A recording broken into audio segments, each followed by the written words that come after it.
প্রিয় উপস্থিতি, আশা করি সকলেই কুশলে আছো। সবাইকে স্বাগত জানাচ্ছি আজকের আমার এই থেভেনিন থিওরেমের লেকচার নাম্বার 9 টিউটোরিয়ালে। যারা প্রথম দেখছো, আমার চ্যানেলে নতুন এসেছো, তাদেরকে সাবস্ক্রাইব করার অনুরোধ রাখছি এবং প্রথমের আমার 1, 2, 3 এভাবে পর্যায়ক্রমে যে লেকচারগুলো দেওয়া আছে আমার চ্যানেলে, সেগুলো দেখে এসে এই শেষের দিকে অঙ্কগুলো দেখলে কনসেপ্ট ক্লিয়ার হবে, তাছাড়া সহজে বোঝা যাবে না। আচ্ছা, আমরা শুরু করি। এটা দেওয়া আছে আমাদের আর.এল. বয়েল স্টেটের বই থেকে।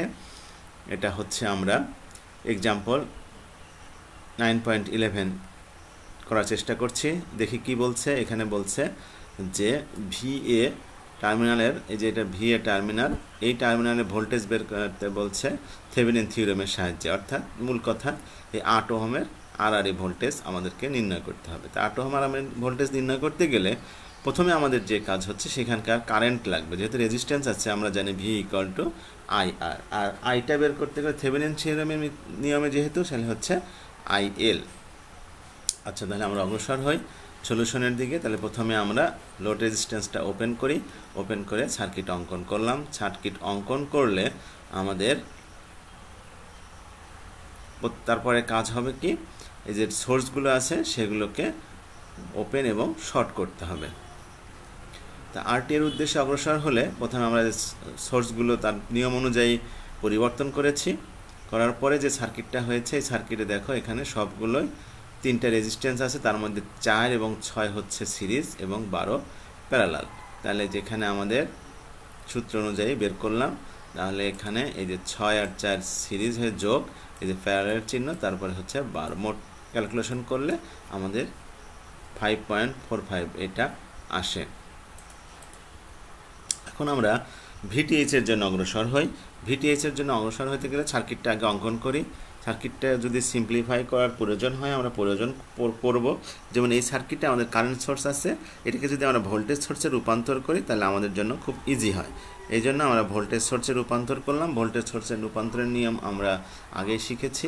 তাও আরেকবার বলি, ওহমের সূত্র অনুযায়ী ভোল্টেজ এবং রেজিস্ট্যান্স এবং কারেন্টের যে মিটারের যে সোর্সের যে মান আছে, সেটাতে গুণন দিলেই আমরা ভোল্টেজ সোর্স পাবো এবং সেটা হবে রেজিস্ট্যান্সের সাথে সিরিজে।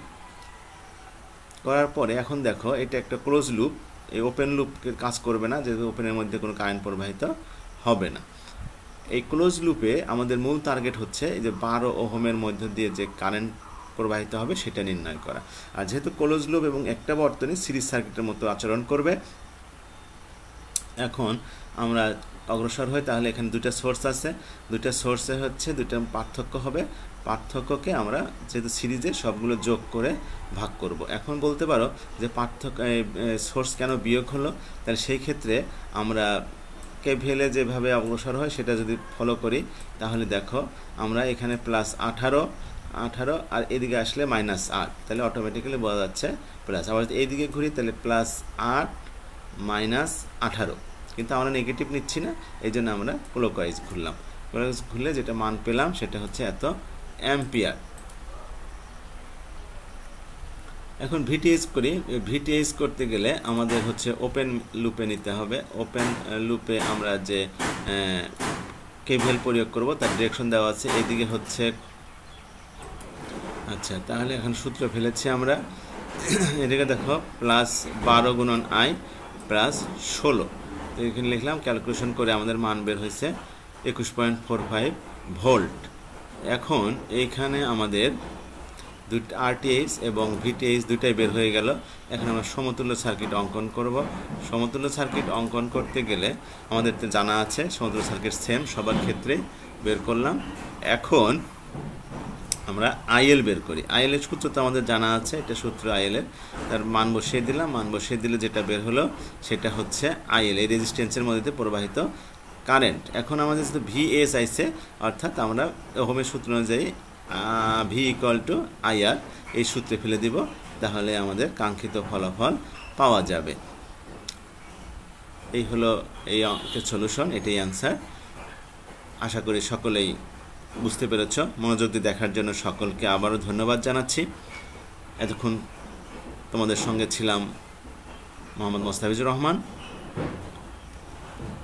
মনোযোগ চ্যানেলটিকে আমার কাজগুলোকে উৎসাহিত করার জন্য সাবস্ক্রাইব অথবা লাইক শেয়ার করার অনুরোধ রাখছি। পৃথিবীর সকল প্রাণী সুখী হোক। ধন্যবাদ।